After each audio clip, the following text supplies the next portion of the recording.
Albert Einstein said, "Don't think about why you question, simply don't stop questioning." Welcome to Curated Questions. I am your host, Ken Woodward. And these questions are not mathematical equations, but rather a resource to encounter personal reflection and growth. As Tupac Shakur stated, even the genius asks questions.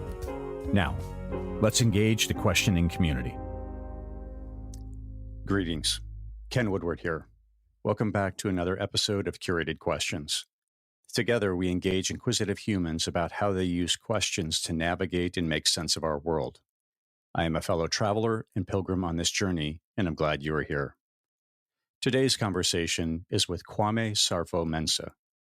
Kwame is applying his dual major Bachelor of Arts in Mathematics and his Master of Education degrees from Temple University to the high calling of equipping educators with the tools to create culturally affirming classrooms where every student's identity is acknowledged and celebrated. His third book, Learning to Relearn, Supporting Identity in a Culturally Affirming Classroom, will be released later this year on November 15th, 2024.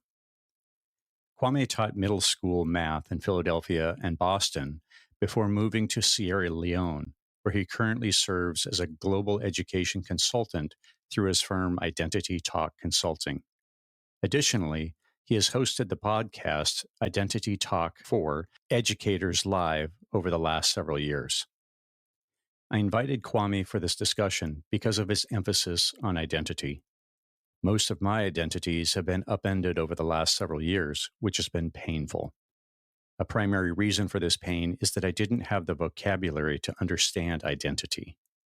The United States is finally experiencing the long-promised seismic shift away from being a majority white population that was deemed the, quote, standard and also controlled power. Love for my grandchildren is demonstrated by preparing them for the world they will encounter, not the one I remember. Kwame is on the front lines of helping teachers and school administrators become familiar with how this vocabulary feels and sounds as they roll it around on their tongues and engage parents and students. In this conversation, you'll catch a glimpse and get some questions to better prepare you to engage and appreciate others. After all, if you're going to love your neighbor, it's best to find out who they say they are. Kwame, welcome to Curated Questions. Wow. Thank you, Ken. That's probably the best intro I've ever received on any platform. This was awesome. I'm already pumped. Excellent. Well, it is good to have you here. Very grateful for the opportunity to connect and have this conversation. I want to have a bit of a scene setter. And first off, define identity as your working definition, as you have encountered it across all the folks that you have met with and learned from. Sure. So the way I define identity are basically the qualities, beliefs, personality traits, appearance, and all these other characteristics that define who we are as humans. So that's the baseline definition. And with identity, there are different types of identity. We have the personal identity, which basically consists of things that we believe make us unique to all other humans. So it could be our favorite food, our favorite sports teams. It could be music that we like, things that specifically define us. And then there's a social identity, which is basically the identity markers that you find on your U.S. Census Bureau. So your race, your gender, your language, all those other markers. So we'll talk more about that as we get deep into the conversation, but that's the definition we're working with today. Thank you. Being U.S.-based, or myself, I come up with the question of all these identities can be confusing because historically it had been this monolithic identity of the white male. I'm the quote, and I hold this quote very loosely, standard of the middle-aged white man, cisgendered Protestant. It's like, this is what this country was built for, or that model. And then any variation of that, life can be more difficult in some variation. So my kind of the question comes back to all of these identities can now be so confusing. coming from the perspective of me looking at this, right? Everyone else has already been living with all of these identities because that's who they are. That's right. But now it becomes this framework where it's not just this monolith and this standard. Why not just keep this basic standard and teach that, and then recognize that there's variations from that quote or perceived standard? I think the reason why, Ken, is because people who don't fit the standard, or in this case, those white dominant cultural characteristics that you eloquently articulated, they end up receiving identity-based harm. So if you look at the examples that have happened just throughout history, if you think about Jim Crow legislation during the civil rights era, where you had Black people having to go to separate facilities, having to drink from different water fountains, having to go to separate schools compared to white people, and you see the difference in the quality of those facilities, like that is a form of discrimination. That is a form of systemic racism that perpetuates this white dominant cultural narrative. If you even think about what happened recently with the presidential campaign with Donald Trump making a comment about Kamala Harris's racial identity, asking the question of whether or not she's really a Black woman, because she's never stated that explicitly in previous interviews. Yeah.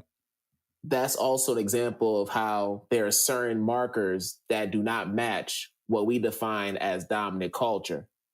So when you look at the way certain laws are implemented, when you look at some of the things that are being enacted, even today, the book bans, when you look at the anti-trans, anti-LGBTQ plus legislation that's been enacted in many red states, and even, don't get it twisted, some of the blue states too are involved as well.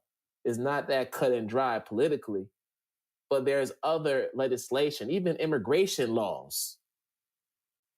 There's a lot that lets you know that the white dominant culture is very much the standard, even though when you look at people of the global majority, they look more like me as opposed to those who are white.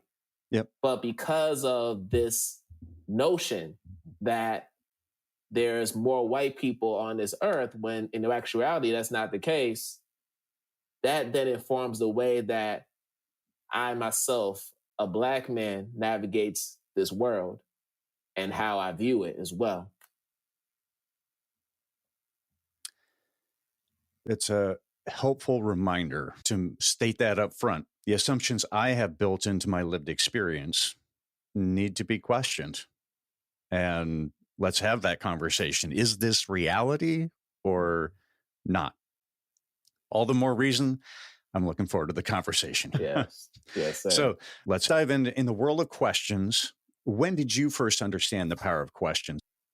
I think with questions, I didn't really understand the power of questions until I became an adult. And I'll put it within the context of being an entrepreneur, being someone that started a business and didn't go to school to be a business major. As you mentioned in the beginning, I was a math major and I eventually got my master's degree in education. So I didn't go into school taking MBA classes. So when I decided to start Identity Talk in 2019, there were a lot of things that I didn't know. It was a huge learning curve for me. And one of the things that I realized was important, especially for someone like myself with all my credentials, is that I needed to find ways to partner with people, partner with organizations that recognize my full worth as an education professional. And that usually comes into play when you are in negotiations with these organizations, especially when you are doing the line of work that I'm doing that is focused on culturally responsive education, that is focused on anti-bias, anti-racist practices. You want to go into these institutions, letting them know that whatever work you're going to provide for them, whatever services you're going to provide, should match the the monetary worth. And in order for you to get that monetary worth, you have to ask the right questions, because by asking the right questions, that can get you access to certain information that will lead you to earning that. So, for example, if we're having a contract negotiation, and let's say I put an amount there for a deal, you might just tell me, oh, we don't have that. A question that I would ask is, what's your budget for professional development services at your school? Good question. And based on what they say, I can then determine what percentage of that budget I would use to craft my deal. That's going to help me frame it. I'd also ask questions or ask people who may work in that organization. Maybe I have a friend or a colleague that's there, and I might ask them, well, I know you've had other people in the past come and speak, and do other things that are similar to my line of work. What were some of the amounts that were given? Do you know if there are any grants that the school is going to be receiving in the coming months or even the coming year? Because if the grants are coming, and that typically happens, I'll then know, all right, I know I can ask for this much because I know this is coming down the pipeline. So the thing that I've realized about questions is the right questions can lead to the access to the information that you want or need to hear. If you don't ask the questions, you'll never know what's possible. And you'll still be out in the clouds or in the fog wondering what's really going on behind the scenes if you don't ask the questions. And I believe that there are certain organizations or certain people who feel like they could do whatever they want or engage in all kinds of injustice because they firmly believe that people are not going to ask those questions that will confront them on what they're doing. And so is that predominantly through trial and error that you got that experience? Or yeah, for sure. Definitely trial and error. I mean, there were definitely some negotiations that I totally bombed, but you learn from it and you realize what adjustments you have to make in your communication style and what questions to ask. And over time, you gain experience. Beautiful. That question that you mentioned as far as asking about the budget, that seems to me that would very much cut to the heart of things. Are there any other questions that you found helpful as you've done negotiations? Yeah. One question would be, does your school have a mission statement regarding DEIJ? Anything around diversity, equity, and inclusion? Is there any kind of living document or statement that's either on your website or through the work that you're doing? What are some things that you've already done to initiate this line of work? Because I need to know if they're really serious about it or if they're going about it in a performative manner because they want to get the optics. So there are certain questions I'll ask just to see where they are in their journey. If I feel like they're full of BS, I will know that they are based on the type of responses they give to me. Yeah. But I also know if they're really about the work and they're genuine and they are speaking the right language in terms of their growth or potential in engaging with the work. So those are just a couple more questions I would probe to any educator organization I have plans on working with. Gotcha. Now, you mentioned DEIA. Certainly, folks have opinions about it. Yes. That is the case. And I actually happen to be serving on the DEIA Council for Naval Sea Systems Command, which is 80,000 people. There's 20 of us on the team. And so that's coming from that piece of the background. How do you engage the DEIA naysayers? If you mention that and you're sitting across the table from somebody and the head gets all twisted around, eyes get all twisted around, what do you say to bring clarity as to what DEI is and is not? So one thing that I've come to realize in doing this work is that people are very intimidated by acronyms and language. I know in education, we use a lot of acronyms to define different things, different documents, and different ideas. And sometimes language can deter us from engaging in the work. Because if we're not able to properly define a certain idea, then we end up getting criticized for it. And we get criticized for it, then that deters somebody from wanting to learn even more. It's like if you're in a classroom and the teacher asks you a question, you raise your hand and you give an answer with your best effort and you get scolded by the teacher, you're not going to want to answer that next question because you're traumatized by that response from the teacher. So in my case, knowing that people are at different stages of their journey, I'm all about making sure that I don't lead with that kind of language. Okay. I try to give real life examples in a way to connect what's really going on. So a perfect example, if we are looking at diversity, I think diversity is one of those terms that has been very much watered down. Because now you look at certain organizations and certain entities, they believe that diversity is making sure that they meet a quota. Like, let me make sure that I have at least one Black person, one Indigenous person, one person of color on my staff, just to say that I'm diverse. So they look at it as a checkbox item, as opposed to seeing how diversity can connect with the other letters of the acronym. If you're able to make your staff more diverse, that means that you're being inclusive of other people's voices and identities in the process, because these people of color who are coming in, they're coming in with different experiences that might be relatable to folks who are already on your staff, or in the case of us having this conversation, in our schools, students in our schools. So it's important for people to have representation wherever they are so they can feel like they are at home, so they can have that sense of belonging. So when we think about belonging, it's about feeling like you're being valued and you're at home. So think about when you're at home, Ken. There are probably certain things that you do with your family, with your wife, with your kids that you probably wouldn't do if you leave the premises of your home. Because your home is a place of safety, is a place where you can feel vulnerable, is a place where you can express yourself in ways that you may not be able to express yourself in the greater public.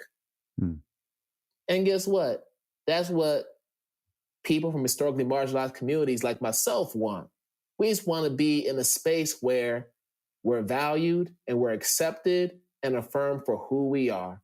We're not asking for anything more than that. That's the reason why we're looking to have books, because we look at the course of history, our education system was never designed for Black and brown children. That was never the premise of the system. Now we're in this place where we're trying to incorporate these other stories from different communities so children can feel like, hey, this is a place where I want to be. This is a place where I feel seen, I feel heard, and I feel valued. And it's not just limited to race. It's also even limited to religion. I mean, look at our school year structure. We're going by the Gregorian calendar, which is very much a Christian-based calendar. There's a reason why we have winters off around Christmas time. There's a reason why we're off for Easter, and that's across the board. Even international schools, we go by the same type of calendar. But there's so many other faiths and religions that our students may represent. We might have Muslim students in our schools. We might have students who are Buddhists, or maybe they're even atheists. Who knows? Wouldn't it make sense to at least have some type of recognition or do some type of school-wide activity where we're providing some information or giving them a chance to express how their traditions and their faiths mean much to them. Like there should be an opportunity for them to express that to their school community in the same way that we get up in December and we're decorating our doors with cotton balls that's supposed to be snow, and we have people dressed up as Santa Claus, and everybody has their gift bags with all kinds of candy canes and other Christmas candy. Why can't we give that same energy to folks who may not celebrate Christmas? That's a way of being equitable.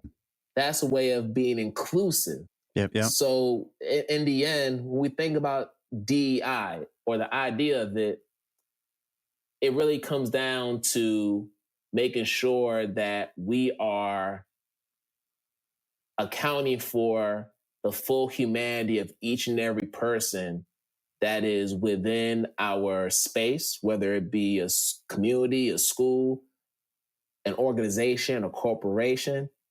That's really what it's about. To your point, coming with your full self. Yes. Everything that you are. If I've got an organization of folks, I want them to succeed because that helps the business. So just from a business standpoint. Sure. In the business or in the marketplace, I want everybody that shows up that I'm paying, I want them to be able to bring all of who they are, because now they're going to be more engaged. They're going to be able to bring aspects of things because of who they are and their identity. They're going to be able to bring these things to bear.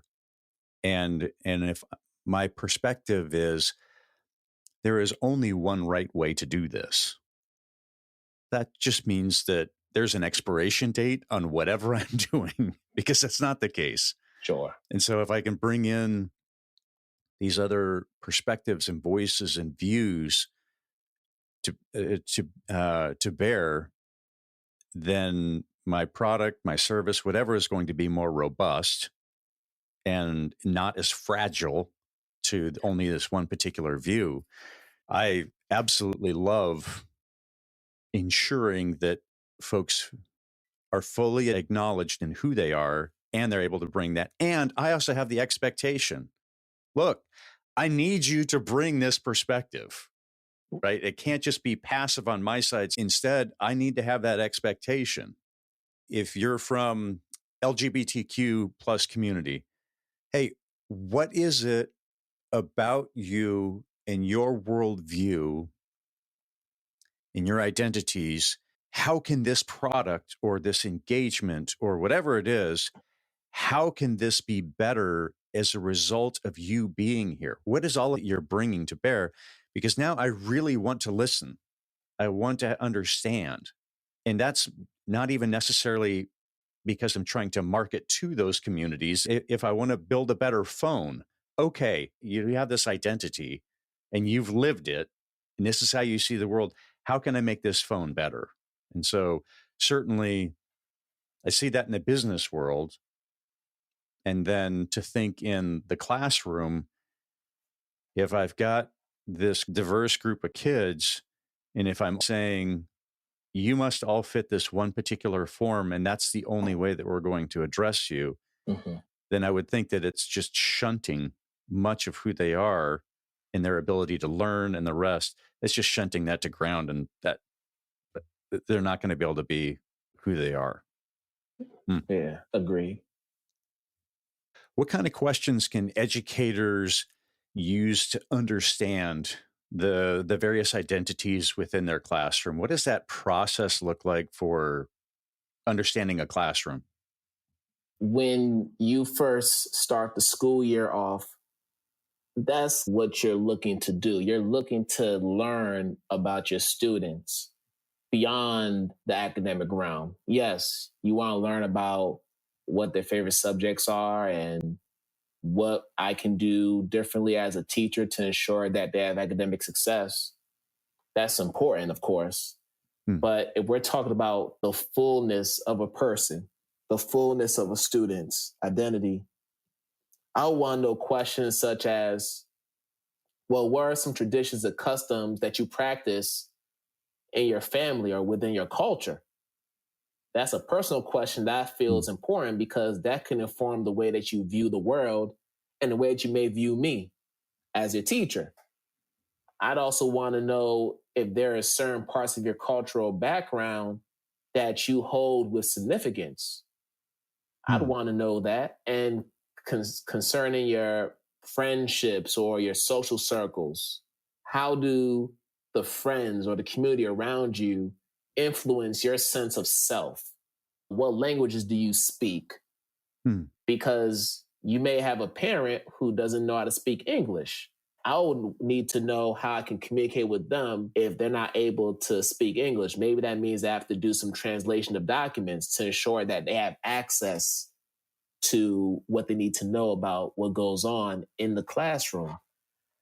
So there's an activity that I like to do with students in the beginning of the year.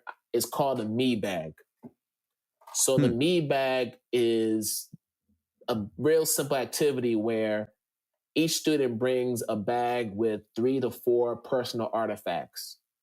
And they get to take out each artifact and share a brief story about how this artifact signifies who they are. So it could be anything from a toy that they grew up with, it could be a picture, it could be a book, whatever it is that best represents who they are as a person, they have the floor to share what this means to them. So it could even be a flag of the countries that they're from. So I think when you're in this stage of the school year, where a lot of schools are getting back on the ground and starting things up again, this is the time to do this type of interrogation or questioning. You want to get to know your students, and there are certain things that they're not going to divulge to you during those first few weeks because they're still trying to get a feel for who you are. Sure. But I would hope that over time, as you develop that rapport with your students, you'll be able to get access to that information and learn more about who they are at a deeper level. I should just think on how the contents of that me bag changes over time. I have zero desire to step into a classroom. I wouldn't be able to handle it. So kudos to all those folks doing it. But just to think of, you do a me bag at the beginning and then 3/4 of the way through the year, what's something that's changed in your me bag? Seeing how folks change and grow, and especially at these younger ages, it's just fascinating. I think for me, when I did the me bag back in 2017, 2018, I had a Ghana flag because my family's from Ghana. So I had that in there. I had a jar of peanut butter because I grew up eating peanut butter out the jar. And my favorite lunch was peanut butter and jelly sandwiches. I had a dusty old Super Nintendo game console with the controller that I had to indicate my love for video games growing up as a kid. So those are just the things that I had back in 2017, 2018. Now you fast forward to 2024, I got 2 sons now. My wife and I, we just celebrated our 9th wedding anniversary. Oh, congratulations. Thank you. So we're a bit more seasoned in the marriage game. So if I were to think of different things I would put inside, I probably have a picture of my family just to signify how much they mean to me and also to signify the amount of self-work I've had to do, from therapy in the form of life coaching, couples counseling, which my wife and I do every week, just so that we can keep our marriage at a optimal level and health. And I would probably put in a book called Paulo Freire's The Pedagogy of the Oppressed. And the reason why is because it informs the way I've grown and now view myself as an educator. In the book, he talks about the importance of providing students with the tools in order to be liberatory thinkers. Hmm. So that means when you are in the classroom, it should be a co-creative process. It shouldn't be a case where you, the teacher, is feeding all the knowledge and you assume that the students who are in your classroom are empty vessels. They have no knowledge at all. If anything, it should be co-creative where students are coming in with funds of knowledge that you can leverage and they're able to do the same with you. And you all work together as teacher and student to create a learning experience that's going to be mutually beneficial to everybody involved. And by doing that, you're then able to look at the world in a way that is different from what the narrative is. What are questions that we can use to unlearn the narrative that you were just talking about? It should be questions that challenge assumptions and stereotypes about different people. So rather than assuming that all Black people do this, all Indigenous people are like this or look like this, let's ask the questions of why there is so much diversity within these different communities. You mentioned it yourself in the beginning. None of these communities are monolithic by any means. Right. There's a wealth of diversity within each of these different communities. I would ask questions such as, like, why? Like, why is that the case? I would also sit down myself and ask the question of why I believe what I believe about a certain group of people. Where do these ideas come from? Do they come from my schooling? Do they come from the friends and people who are around me? Do they come from my family? What is the origin of these preconceived notions I have about a particular group of people? And then with regard to certain information that we see on social media or other news mediums, I would ask the question of what's the source of this information and what agenda are they trying to fulfill by disseminating this information? If I know that there is an article that is coming from Fox News, I know there's a strong right-wing influence. If I know it's coming from CNN, I know what political bent they're going to take with the story, which then leads to my own critical analysis of what is being shared in this story.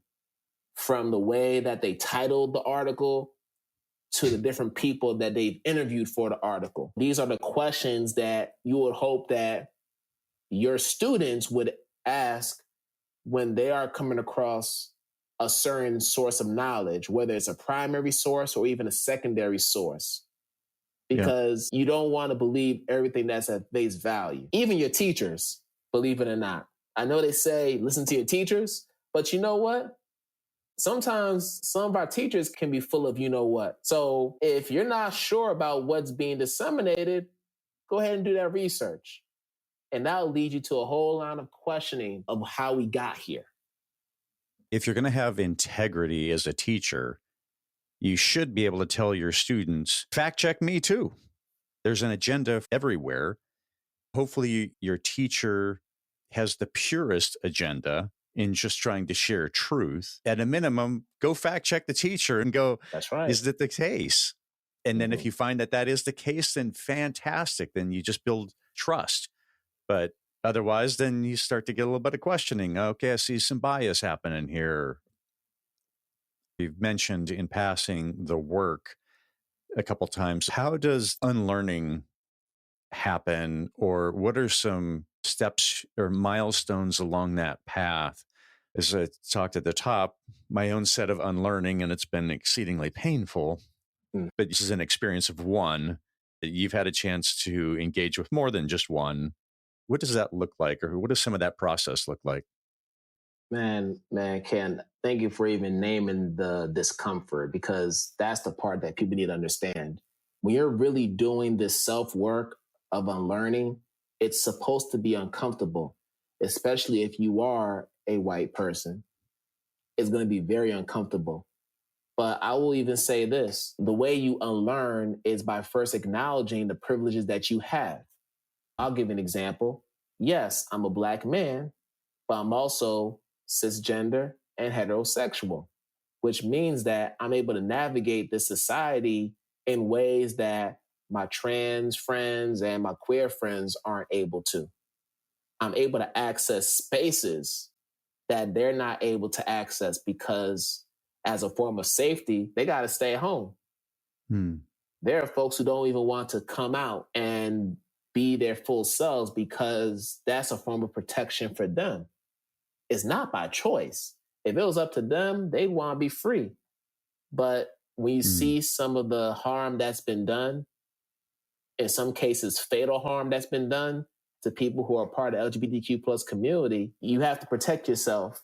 And sometimes that may mean not coming out and navigating the space in a way that doesn't give that away to people.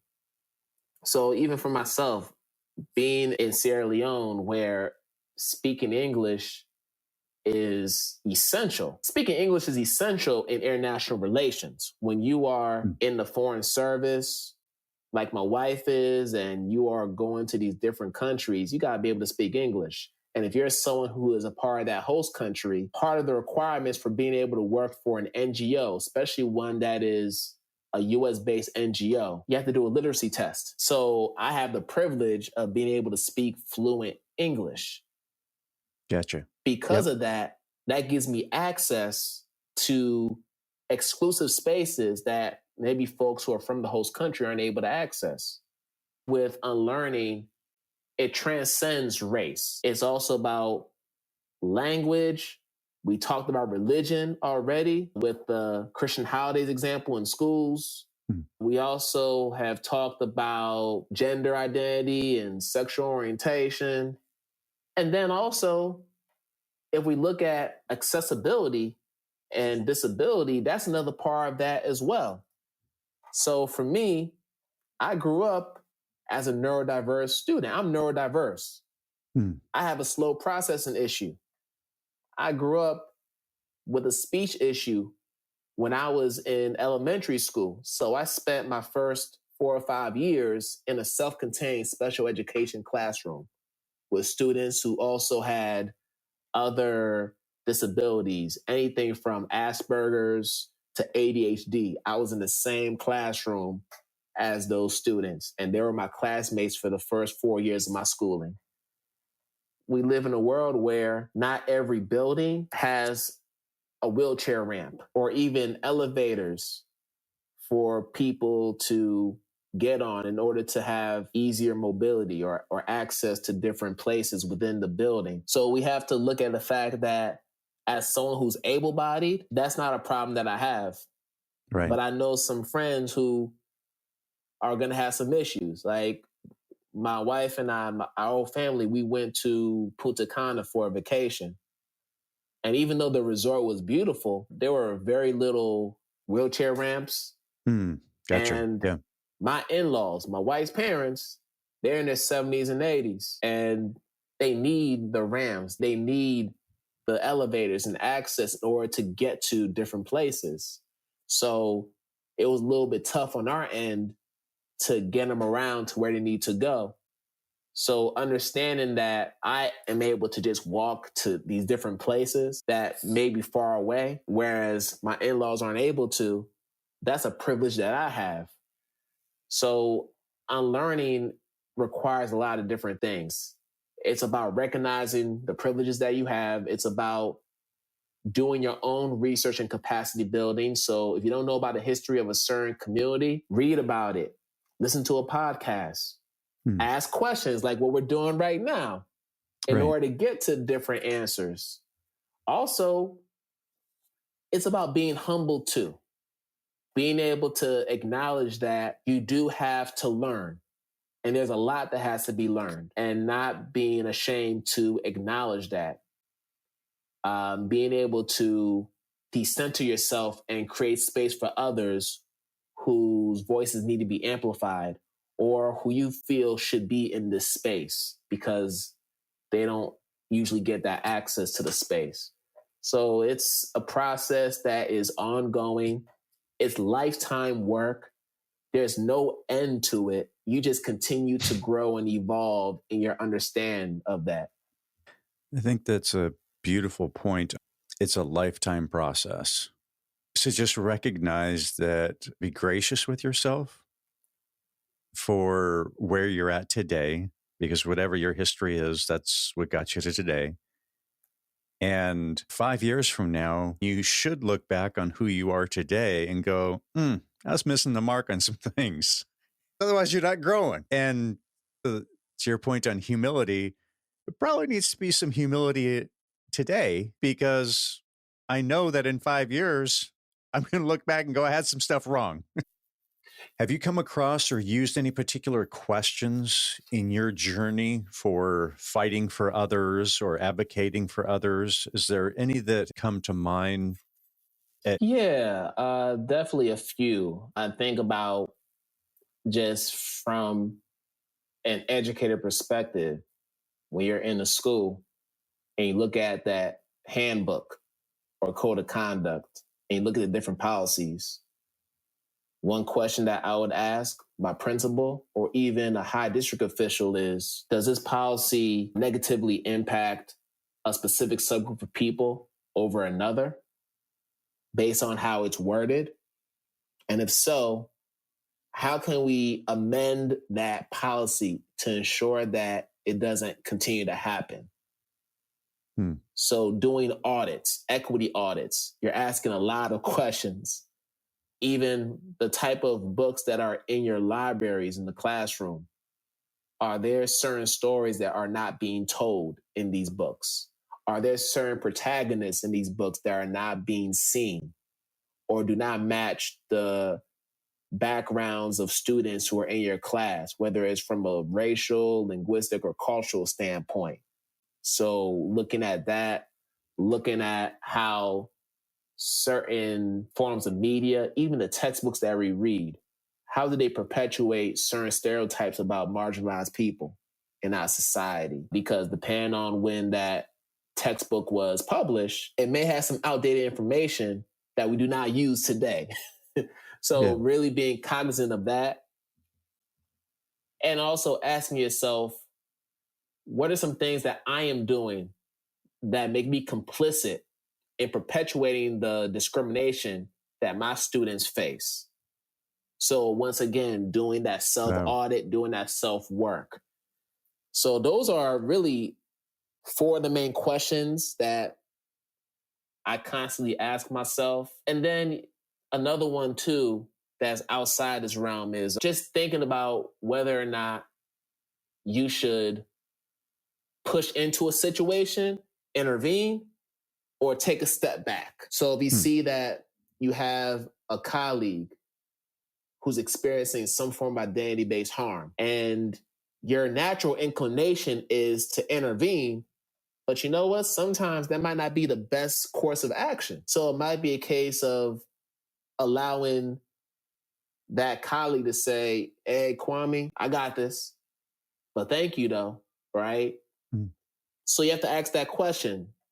Is this a situation where I decenter myself or I push in? So those are some questions that definitely come to mind within the context of being an ally or being a co-conspirator for a colleague or a friend that is from a marginalized identity. So as you describe that, let me make sure that so if there's a circumstance going on that I witness, the caring thing might be to check in with that person and say, do you want any help on this? And then allow them that autonomy instead of saying, oh, hold on, let me jump into this. And I'm going to, full on protection mode, for lack of a better term, or something like that. Yeah. Is that what you're kind of getting at? Yeah.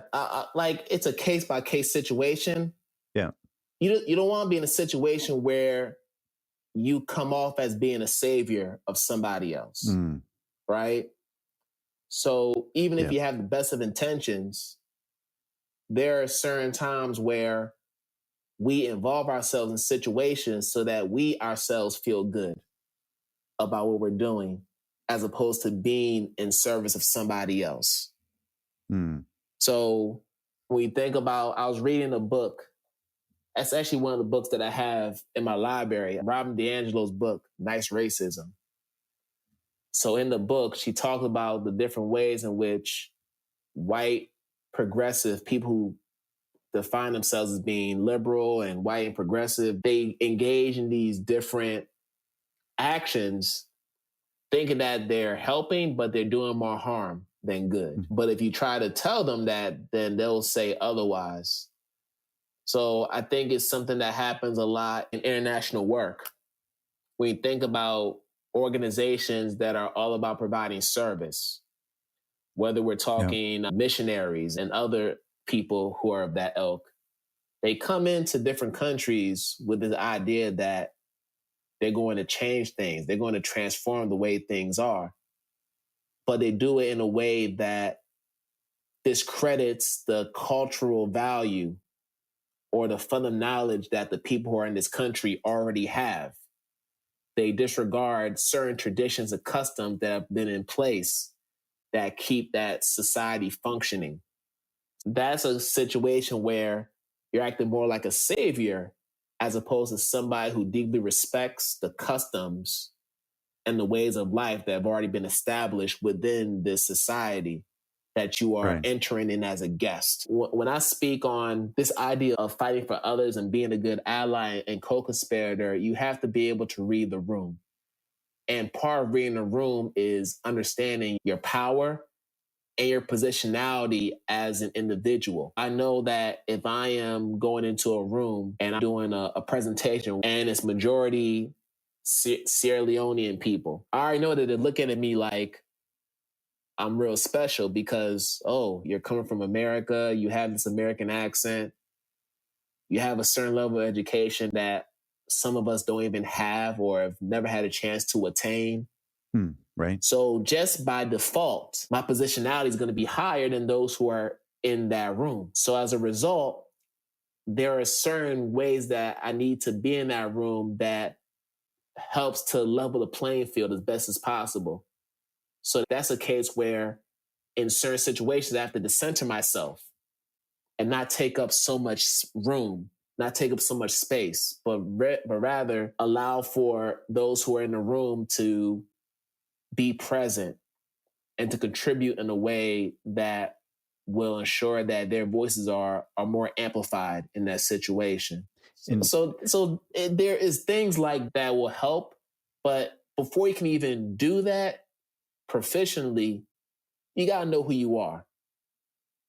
You have to understand what your privileges are and how your power and your positionality, how that's set in these different settings you walk into. So that self-knowledge comes through, I'm assuming, study. Do you recommend journaling? I mean, when we say self-knowledge, there's not necessarily a class that I can go to college on, right? And go, okay, this is a 400 level one. This is going to be tough, but I'm going to make it through, right? And when I get done, then I'm all the way there, right? I've got it all. Can you talk a bit about that journey of self-knowledge and what that may look like? Or I think for starters, how you've seen that be successful. Yeah, I think for starters, if that course existed, depending on what state you're in, it'll probably be banned or has been banned already. That's number one. Number two, to gain the knowledge, there's different avenues you can take. There are books out there. There are so many anti-racist book lists that you can Google and find that will give you a list of books you can start reading. There are certain people who have researched and studied this work for a long time that can provide you with some perspective on what's going on. And yes, critical race theory is something that we have to at least have a foundational understanding of. Critical race theory informs a lot of what we're really talking about today, if we're going to be honest.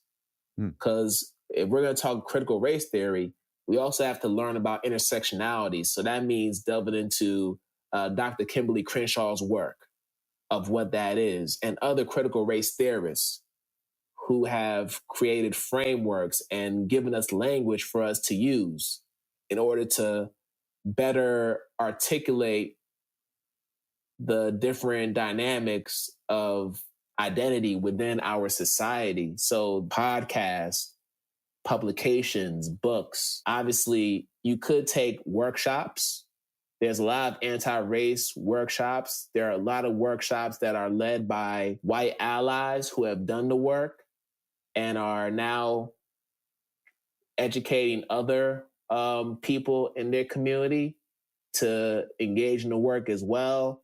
So there are different iterations of this work happening. And that's what makes me hopeful that positive change is going to happen, because more people are aware of what's going on and there's more of a willingness to learn and really delve ourselves into the work as opposed to years ago. You mentioned that you do have hope. A thing that I've struggled with is during post George Floyd and what we had been calling racial reckoning, and where we're at today, it seems like most of that's just dissipated. And I agree. So are there remnants of things that you're still seeing are hanging on that provide any of that hope or thoughts?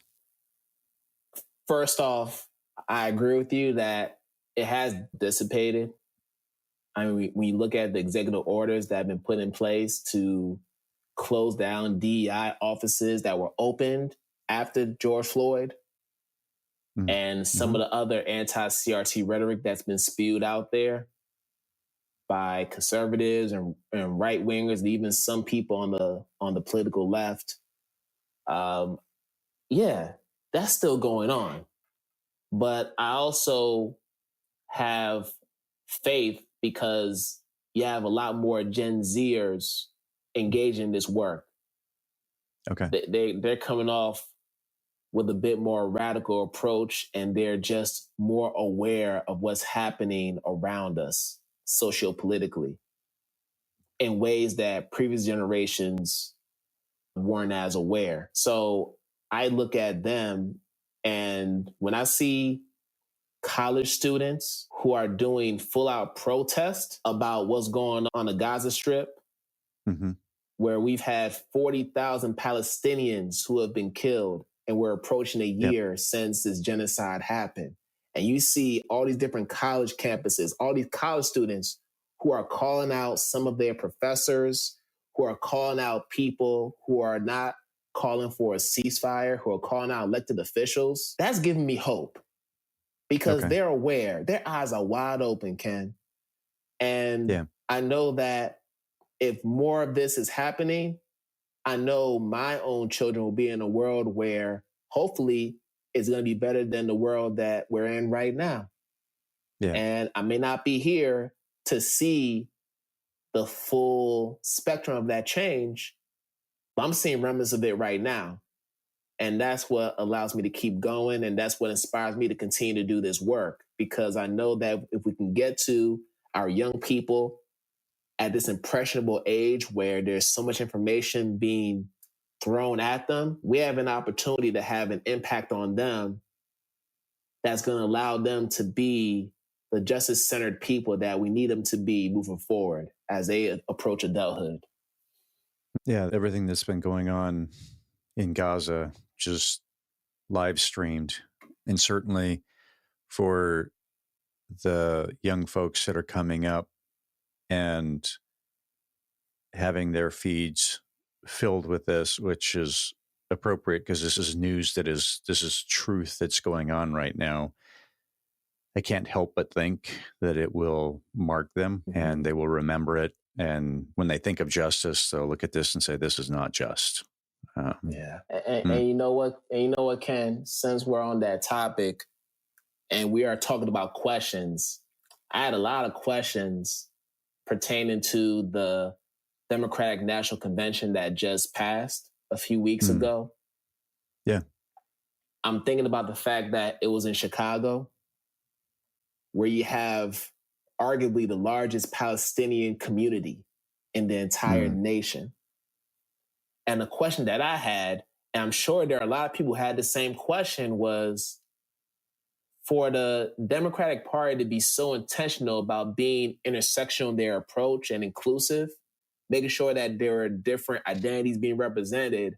How is it that you're in Chicago, of all places, and not one single Palestinian American speaker came to the podium to speak about what was going on the Gaza Strip?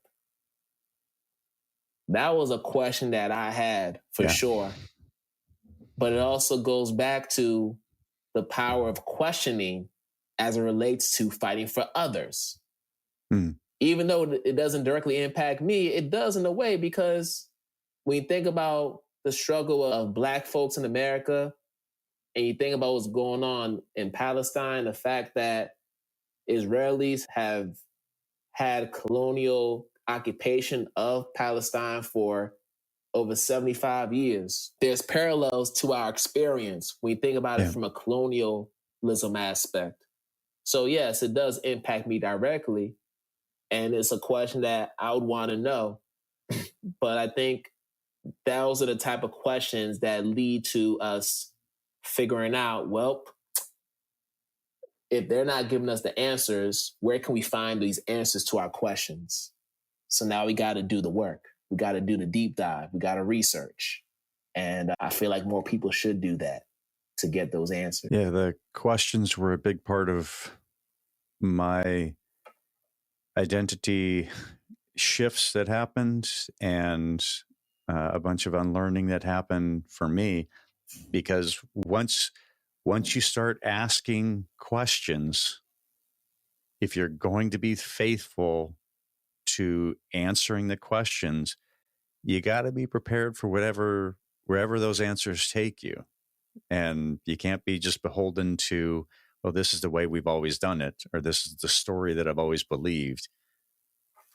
Nope, it's not an option. Well, it is an option. It is, but and it's a choice, right? It becomes, right. I'm either going to believe this truth, or I'm going to choose to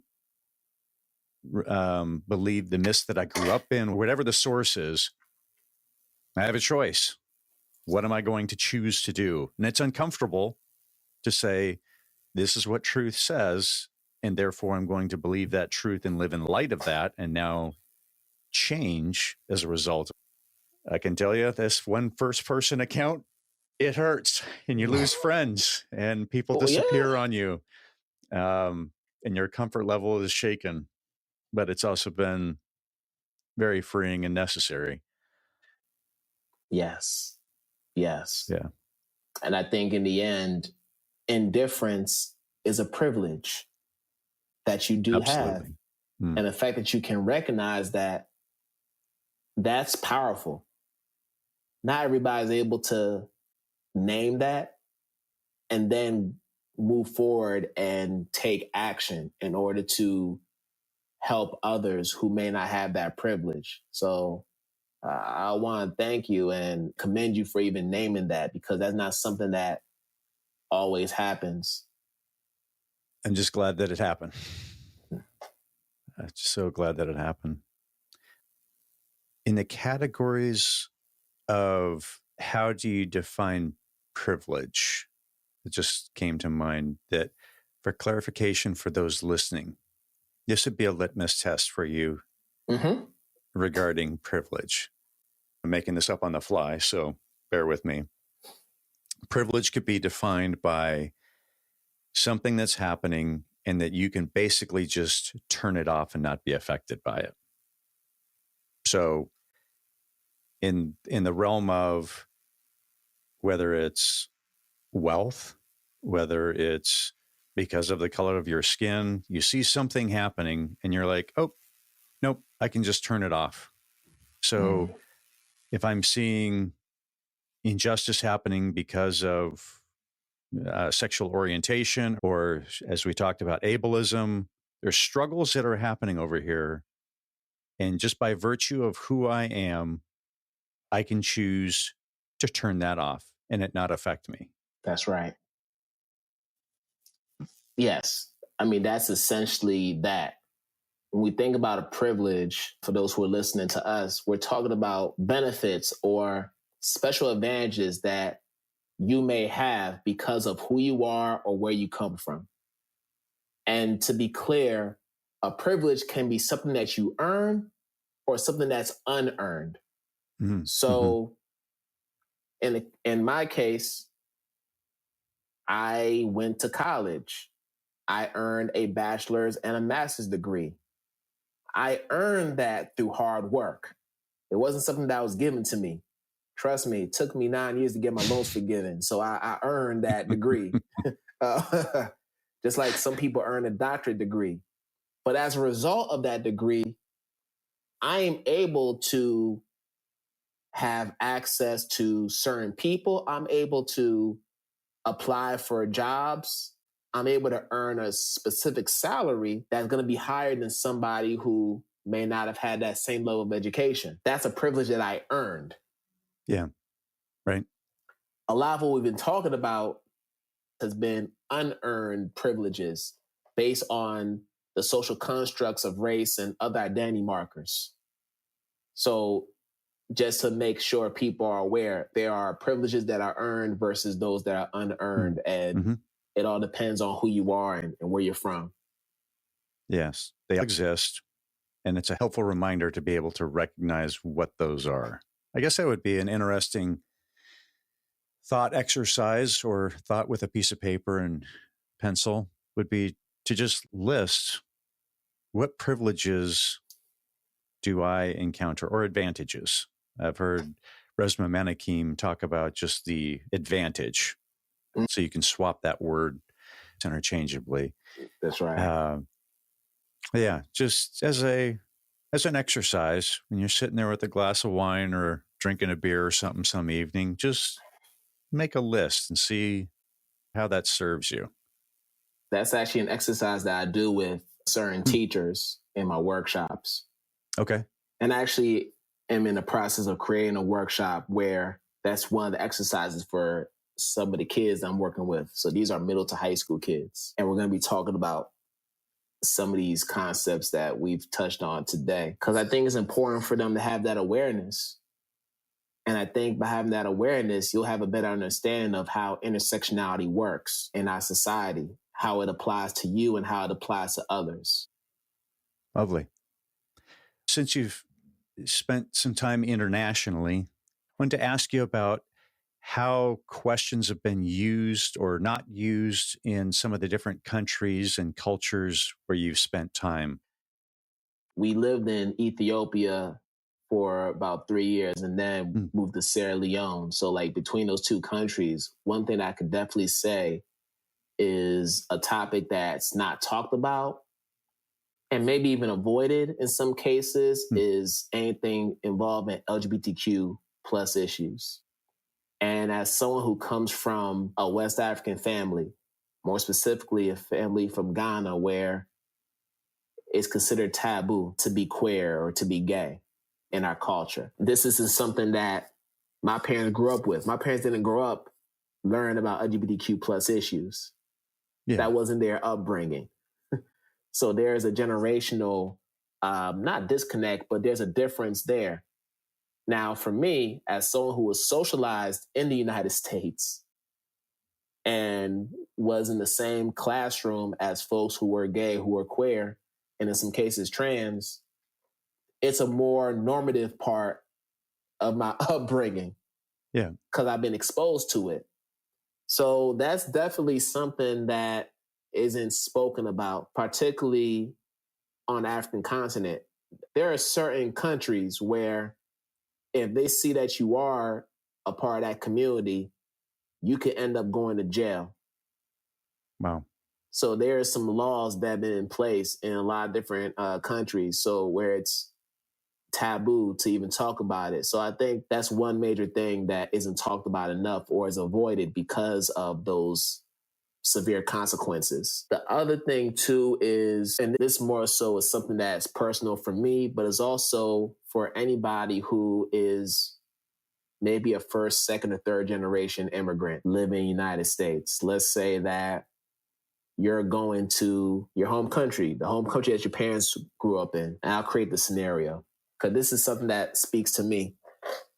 You get to the airport, you land in the airport of your the home country, You get to the immigration officer. You give them your blue U.S. passport. They open it up and they look at your name and they look at you. And they're wondering like, how are you American? And how come you're speaking to me in English and not our language, our home language? Like, oh, how come you can't speak your language? Where are you coming from? All these questions. And they do it in a way that delegitimizes who you are. Like, because I can't speak the home language, then I'm not, in my case, I'm not Ghanaian enough. You're less than. than. Or, I'm not Mexican enough, or I'm not Dominican enough. Like, whichever country is your country. And there are a lot of students, particularly those who attend school internationally and who are from families where their parents are diplomats or work in the foreign service. It's a very transient lifestyle.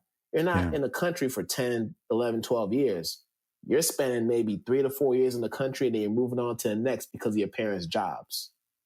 Yeah. So you end up moving to different countries outside of your home country and never get that full experience of living there. So then when you come back to the home country of your parents, you're not seen in the same way as everybody else. They look at you as a foreigner, even though deep down inside, you feel like you're one of them.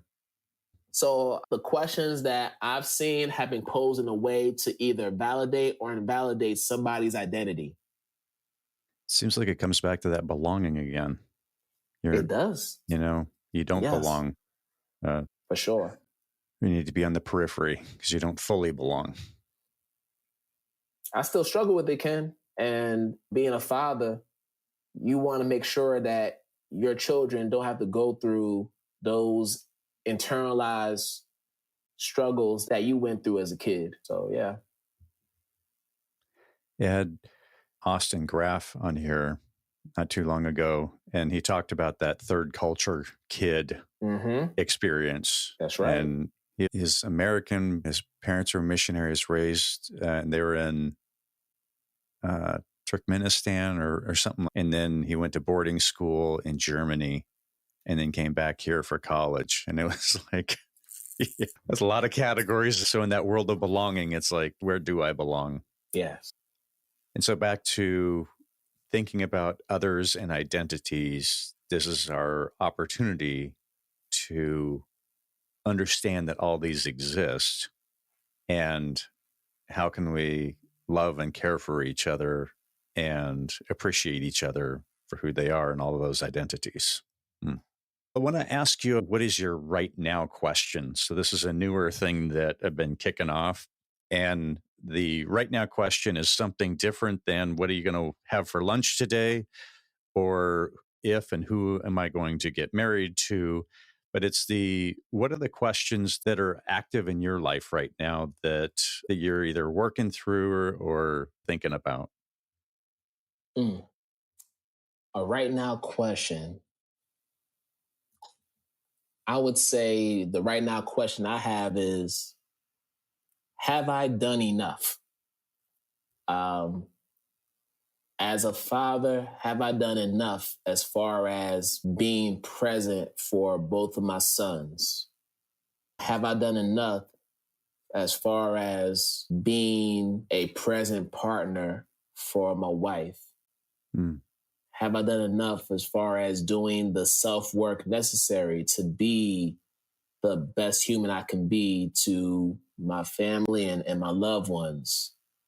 Have I done enough professionally to feel good or to at least give myself credit for all that I've accomplished? Because I think when you look at this idea of grind culture, we find ourselves working, because we're trying to reach a certain destination or goal, and we never take the time to look back to see what we've accomplished, the milestones we've been able to reach. So for me, the question is, have I done enough? that's a question that continues to stay with me. I appreciate you sharing that. There's a lot of unpacking on that one, no doubt. Hopefully, at some point, you're going to find out that you're not super deficient in areas, because it seems as though you're doing a lot. Thank you. So in the world of questions, do you have any other thoughts or encouragements that we haven't explored yet when we were thinking about putting this together? Any other categories we haven't touched on regarding questions? I feel like we did a pretty good job, if I'm going to be honest. We had a really great conversation. And I would hope that through this conversation, people would understand the power of questions and how it could lead to different wonderings, how it can lead to certain epiphanies about who you are as an individual. So my hope is that this is something that will allow for people to go into that self-exploration phase and really start to have some tough conversations with themselves. But I don't have any other questions. I think I'm questioned out. Well, that sounds like a good spot to transition then, as we wrap up here. So where is the best place for folks to engage with you, learn more about what you're excited about, and catch up with you? So people can go to my main website, which is identitytalk4educators.com. So that's a numeral 4 in the middle. As far as my social media homes, my predominant home right now is LinkedIn. So if you type in my name, Kwame Sarfo-Mensah, you can find me there. I'm also on Instagram under the handle Kwam_the_identity_shaper. Yes, it's super long. So I would suggest you just type my name and write Instagram, and it'll come right up at the top of the search results. You can find me on Twitter/X. I don't know how much longer, but I'm still there. It's at Identity Shaper. And yeah, so if you find me there, let's connect, let's build, let's continue to have conversations. Cool. Well, Kwame, thank you for sharing your experiences and how you are using questions as you help those who encounter your work to unlearn and then relearn, encouraging teachers to continually evolve their practices to meet the diverse needs of their students. Thank you, sir.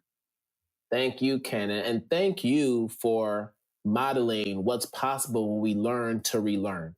Thank you for modeling that, because this is what it's about. It's about having the tough conversations, but also getting to a place of growth and continuing to push forward. So thank you. Absolutely. Thank you. And to those on the other side of the speakers, I'm grateful you are here.